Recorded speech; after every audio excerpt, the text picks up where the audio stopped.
Good morning, it's Andy and Llewellyn from PCR Global. What, Lew? Get on. Just want to comment on a post I've made recently about safe systems of work, about risk assessing on agricultural or farm locations. I just want to clarify a few sort of points. So, risk assessment. A risk assessment, think about this, to be suitable and sufficient. Well, it's got to satisfy a few basic concepts, really. So think about this. If I'm writing a risk assessment for a client and I'm the other side of the world or the other side of the country, what don't I know? Well, one, I don't know the capability of the individuals undertaking the work. So that's people. So people, I don't know their capability, potentially don't know their age groups. I don't know their experience. I don't know if they've got any pre-existing conditions. So people, equipment. I don't know if equipment is the right equipment for the task for the job. I don't know if equipment is maintained and inspected in line with all sort of the requirements that it needed to be. I don't know if people are taking shortcuts either because the equipment is either not fit for the job or the condition is there. And I also don't know if the people are actually cutting corners themselves. Let's be honest. People will cut corners. I also don't know about the supervision level of the task. So all of a sudden my risk assessment is completely flawed.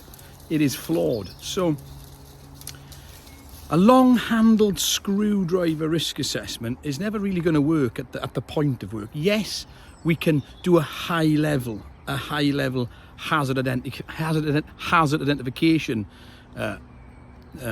list process, call it what we want. What we can't do is a suitable and sufficient risk assessment. That is just impossible.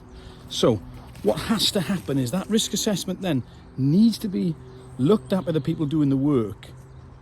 The people doing the work need to be involved. The people doing the work then need to follow the safe system of work that potentially comes out of the risk assessment process.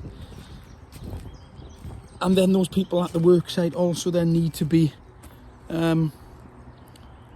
supervised and monitored. A lot of things I'm posting about recently as the failure of safe systems of work, or failure to apply a safe system of work, which means a failure to assess the risk, because you're assessing a risk on that day. You can't write a risk assessment, you can't write a suitable and sufficient risk assessment if you're not there. Now, you can write it somewhere else, but ultimately you've got to engage and you've got to understand all the local influences on that task. So that's it, really. If you're going to write a risk assessment for somebody else and you're then going to give it to them as a client and they're going to be responsible for that risk assessment needs to be suitable and sufficient. And it's a really hard thing to do, because that person you're engaging with, that client you're engaging with, they have to take ownership and they have to do some work as well, of course. The dog must have smelt the squirrel, I think. So that's it. Thanks for watching. Stay safe, stay healthy, stay productive. And remember, long-handled screwdriver risk assessments are rarely going to be suitable and sufficient, are rarely going to protect people, and are rarely going to prevent prosecution if there's an accident. Thanks very much for watching.